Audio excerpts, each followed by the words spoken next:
di Senyar ini, Aceh, Sumatera Utara sama Sumatera Barat, nggak ada peringatan dini sama sekali. Orang semua, kita kan sekarang di 400-an kan? Iya, 400-an dan masih jiwa. nambah terus. Iya. Jadi ada absen negara absen dalam soal peringatan dini. Senyar ini nggak ada apa-apanya dibandingkan Fung Wong. Senyar ini kecepatannya antara 46 sampai 83 km per jam. 83 km paling tinggi. Fung Wong atau Uwan 215 km per jam. Jadi harus serius ya Bang ya, karena kalau udah terjadi kayak gini kan yang sangat kita sayangkan yang menanggung akibatnya justru masyarakat yang nggak mendapatkan keuntungan apapun dari permainan-permainan tadi itu ya. Tapi kalau misalnya dari Greenpeace sendiri ada data-data atau temuan-temuan nggak sih terkait dengan pelanggaran-pelanggaran dalam sistem kehutanan tadi, perizinan dan lain sebagainya gitu Bang? Sehingga ya dampaknya ini kan akumulasi ya, akumulasi dari pembiaran. Mungkin kalau Greenpeace ini melihat ini ada pembiaran nggak sih? Karena kan kalau kita lihat pembukaan hutan ilegal itu kan sebenarnya udah lama ya terjadi terus-menerus. Kita udah tahu oknumnya siapa, tapi sepertinya di sisi penindakan yang agak lambat atau mungkin ya gimana gitu. Lemah. Iya memang kebetulan memang kita dalam beberapa tahun terakhir fokus ke timur, ke Papua. Karena kalau ngomong hutan yang masih relatif utuh itu memang di Papua. Jadi tapi kami punya tahun-tahun yang panjang fokus di Sumatera juga.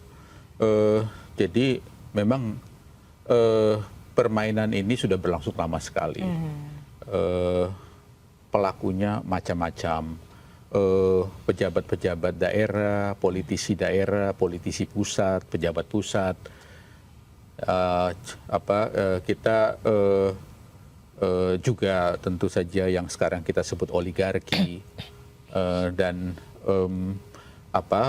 ini berkelindan sedemikian rupa karena mereka juga seringkali itu juga menjadi financiers atau penyandang dana dari institusi-institusi politik yang ada. Jadi sampai tahap-tahap tertentu memang ini kan kita udah keluarkan sepanjang tahun-tahun yang berlalu ini report-report yang spesifik menunjuk aktor-aktor yang bermain ya gitu ya. Kait-mengkaitnya kita punya report yang menyebutkan sekian persen secara signifikan anggota-anggota parlemen kita sebenarnya juga punya bisnis-bisnis di sumber daya alam dan bahkan anggota-anggota DPR tersebut berada pada komisi-komisi yang menentukan persoalan-persoalan sumber daya alam, manajemen sumber daya alam sehingga terdapat konflik of interest yang yang benar-benar nyata begitu ya. Nah, contohnya Gubernur Riau kan dari dulu sampai sekarang kan selalu terkena kan menjadi tersangka korupsi ini. Kebetulan Riau nggak ikut di sini, nggak kena ya. Tapi Gubernur Sumatera Utara juga ya beberapa sebenarnya juga ditetapkan jadi tersangka dan terpidana korupsi dalam sejarahnya kan. Nah ini Gubernur Aceh berturut-turut juga sebenarnya gitu. Jadi ini memang sudah lama proses ini. Bahkan taman-taman nasional pun dirambah di mana-mana di Sumatera. Taman nasional tuh ya padahal ya. Taman nasional yang saat yang terburuk kan ini. Ya, Tesonilo misalnya di perbatasan Riau dan Jambi itu kan yang fenomenal buruknya ya. Itu taman nasional bisa antara 70 sampai 80% adalah perkebunan sawit. Jadi taman nasional tapi 70%-nya pohon sawit. Ya. Harusnya itu taman sawit nasional. Taman sawit nasional. Jadi kelindannya di situ udah ruwet banget. Jadi politisi lokal, aparat-aparat keamanan lokal, aparat keamanan pusat, politisi pusat, koneksinya, segala macam ada gitu di situ. Tapi untuk waktu yang lama nggak tersentuh.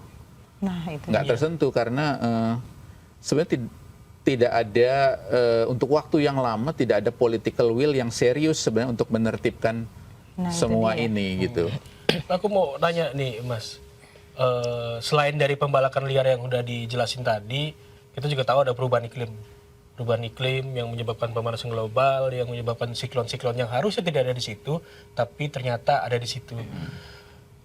Greenpeace pernah memetakan nggak sih, memetakan nggak sebenarnya worst case skenario kalau ini terus dibiarkan 10-15 tahun ke depan itu akan jadi seperti apa?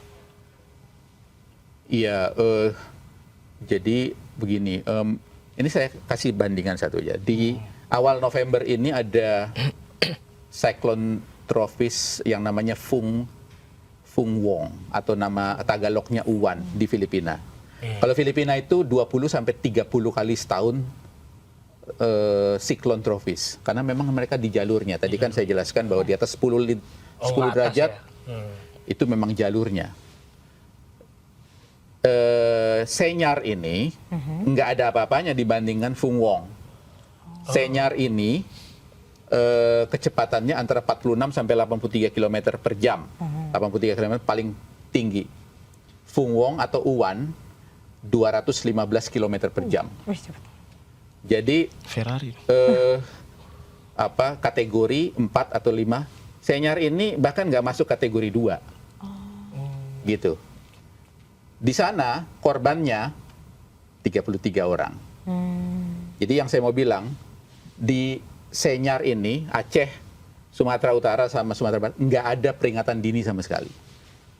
Orang semua, kita kan sekarang di 400-an kan? Iya, 400-an dan masih nambah terus. Iya, ada yang hilang juga. Sekitar 300 hilang. Kemungkinan besar ya meninggal juga gitu. Jadi kita akan bicara tentang 800 mungkin naik sampai 1000 misalnya. Jadi ada absen negara absen dalam soal peringatan dini. Peringatan nggak ada sama sekali peringatan dini.